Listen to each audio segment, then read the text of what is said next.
Hi everybody, এই ভিডিওতে আমি নর্মালাইজেশনের ট্রিভিয়াল ফাংশনাল আর নন ট্রিভিয়াল ফাংশন ডিপেন্ডেন্সি নিয়ে ডিসকাস করবো।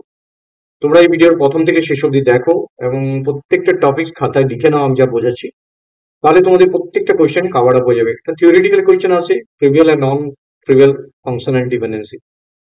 তো আমি আগে দুটো ভিডিও নর্মালাইজেশন ডিসকাস করেছি, নর্মালাইজেশন ডেফিনেশনস এবং নেসেসারি এবং তার সাথে অ্যানামলিস। সেকেন্ড ভিডিওতে ওয়ান এন ডিসকাস করেছি এবং তার সাথে ফাংশন ডিপেন্ডেন্সি। থার্ড ভিডিওতে যেটা ডিসকাস করছি সেটা হচ্ছে ট্রিভিয়াল ফাংশন ডিপেন্ডেন্সি আর নন ট্রিভিয়াল ফাংশন ডিপেন্ডেন্সি বলতে কি বোঝো। তোমরা প্রত্যেকটা ভিডিও প্রথম থেকে শেষ অবধি দেখো, ক্লিয়ারলি বুঝতে পারবে প্রত্যেকটা ভিডিও কিভাবে তোমরা নলেজ গেইন করবে। বন্ধু বান্ধবদের শেয়ার করো চ্যানেলটাকে, যাতে ম্যাক্সিমাম নাম্বার স্টুডেন্ট এই ভিডিওগুলো দেখতে থাকে। তো দেখো, প্রথমে আছে ট্রিভিয়াল ফাংশনাল ডিপেন্ডেন্সি। ট্রিভিয়াল কনসেপ্টটা কি? তো ট্রিভিয়াল যে ফাংশন ডিপেন্ডেন্সি কনসেপ্ট আছে, অলরেডি তোমরা ফাংশন ডিপেন্ডেন্সি সম্বন্ধে বুঝেছো এ আর বি, যেখানে এ ডিটারমাইন বি আর B is depend on A, দুভাবেই বলা যায়। তো ট্রিভিয়াল বলতে কি, এ আর B is called trivial function dependency if B, যেটা রাইট হ্যান্ড সাইডে আছে, is a subset of A, এর কোনো একটা সাবসেট। মানে তুমি যেটা তৈরি করতে চাইছো বিটা, সেটা বি এর কোনো একটা অংশ এর মধ্যে আছে। সাবসেট কখন বলো? ছোট অংশ হয় যখন নেবো, এটা সেট যদি হয়, এটা তাহলে এটা কি হয়? সাবসেট। তো যদি এটা এর মধ্যে থাকে তাহলে তো আমি অংশটাকে পেয়ে যাচ্ছি সাবসেট হিসাবে। তবে দেখো এখানে B is a subset of A, তার জন্য এটাকে ট্রিভিয়াল ডিপেন্ডেন্সি বলছি। Here dependent is always subset of the determinant. Example হিসেবে দেখ, এক্সাম্পল হিসেবে একটা সিম্পল দেওয়া হচ্ছে এখানে। ফর এক্সাম্পল এমপ্লয়ি বলে একটা টেবিল দেওয়া আছে এখানে। এমপ্লয়ি টেবিলটার মধ্যে ইএমপি আইডি, ই নেম, স্যালারি দেওয়া আছে। EMP ID, E name and salary, এই তিনটে জিনিস এখানে দেওয়া আছে। ইএমএ এমপি আইডির মধ্যে কি দেওয়া আছে? ই101 অমিত 80,000, ই102 সুমিত 90,000, ই103 রমিত 85,000। টেবিলটার মধ্যে ইএমপি আইডিটা প্রাইমারি। তাহলে এখানে আমি যদি কেউ এফডি বানাই, ইএমপি আইডি, ই নেম, আমি বললাম যে ইএমপি আইডি আর ই নেম জানলে তবে স্যালারিটা বলা যাবে। কেউ বলতেই পারে এই দুটোকে নিয়ে একটা এফডি বানাবো, তো এই দুটোকে নিয়ে স্যালারি বানাবো, সেটা তাহলে কোনো তাহলে দেখো ইএমপি আইডি, কেউ যদি বলে ইএমপি আইডি আর ই নেম, সেখান থেকে আমি আবার ই নেমটাই জানবো, তখন সেটা ট্রিভিয়াল হয়ে গেল। দেখো এখানে এই যেটা বি, বিটা কিন্তু এই পুরোটাকে মিলে এ বলছি, এর মধ্যে বি ঢুকে আছে এখানে।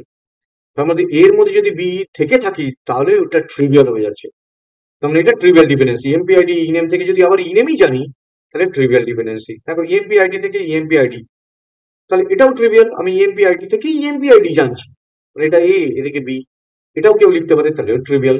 তাহলে ট্রিভিয়াল হতে গেলে সবসময় মনে রাখবে বিটা যেন এই পাশে থেকে যায় কোনো একটা অংশ। আরেকটা এক্সাম্পল দিচ্ছি, দেখো তাহলে ক্লিয়ারলি বুঝতে পারবে। দেখো এখানে টেবিল দেওয়া আছে, আর বলে একটা টেবিল দেওয়া আছে, যেটা A B C D E. এখানে এ থেকে বি এ, তার মানে এর অংশটা এখানেই আছে, তাহলে ট্রিভিয়াল হয়ে গেল। বিসি থেকে ডি, যে কোনো একটা থাকলেই হবে। দেখো সিটা এখানে রয়ে গেছে, তাহলে ট্রিভিয়াল।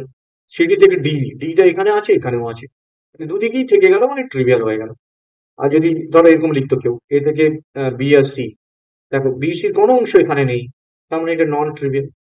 তাহলে ট্রিভিয়াল ক্লিয়ারলি তোমরা বুঝলে যে যদি কোনো সাবসেট হিসেবে থেকে যায় বি এর এতে, তাহলে সেটা ট্রিভিয়াল হয়ে যায়। এবার দেখো পরেরটাতে, নন ট্রিভিয়াল ফাংশন ডিপেন্ডেন্সি। তো যেহেতু ট্রিভিয়াল বুঝে গেছে, নন ট্রিভিয়াল একদম সিম্পল। এ ও B is call non trivial if B is not a subset of A. তার মানে এ থেকে বি যখন করবে, বি এর কোনো অংশ এতে যেন না থাকে।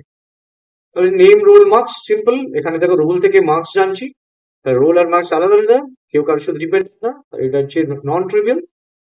যেমন এখানে দেওয়া আছে আরেকটা, আর থেকে A B C D E, এ থেকে বি সি কোনো অংশ এদিকে নেই, সি থেকে ডি কোনো অংশ এদিকে নেই, তাহলে এরা হচ্ছে নন trivial function dependency.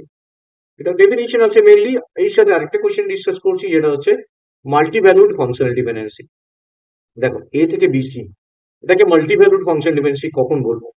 If there exists no function dependency between B আর সি, সি আর B.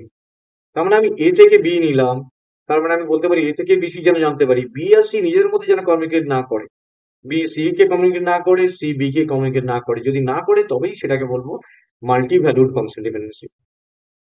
if there exists no function dependency then it is multi-value function যেমন দেখো এখানে name role marks 1 A1 70 B2 80 C3 90 role থেকেই আমি name আর marks জানছি কোনোভাবে name থেকে মার্কস জানতে পারবো না আবার মার্কস থেকে নেম জানতে পারবো না তাহলে এটাকে ইজিলি বলতে পারি এটা মাল্টিভ্যালুড ফাংশনাল ডিপেন্ডেন্সি তো এই ভিডিওতে আমি তিনটে জিনিস বোঝালাম সেটা হচ্ছে একটা ট্রিভিয়াল ফাংশন ডিপেন্ডেন্সি একটা হচ্ছে নন ট্রিভিয়াল ফাংশন ডিপেন্ডেন্সি আর একটা হচ্ছে মাল্টিভ্যালুড ফাংশন ডিপেন্ডেন্সি তো এই চ্যানেলটা তোমরা ডেফিনেটলি শেয়ার এন্ড সাবস্ক্রাইব করে রাখো বন্ধু বান্ধবদের শেয়ার করো the maximum number of students এটা অ্যাক্সেস করতে পারে so thank you very much for watching this video share and subscribe it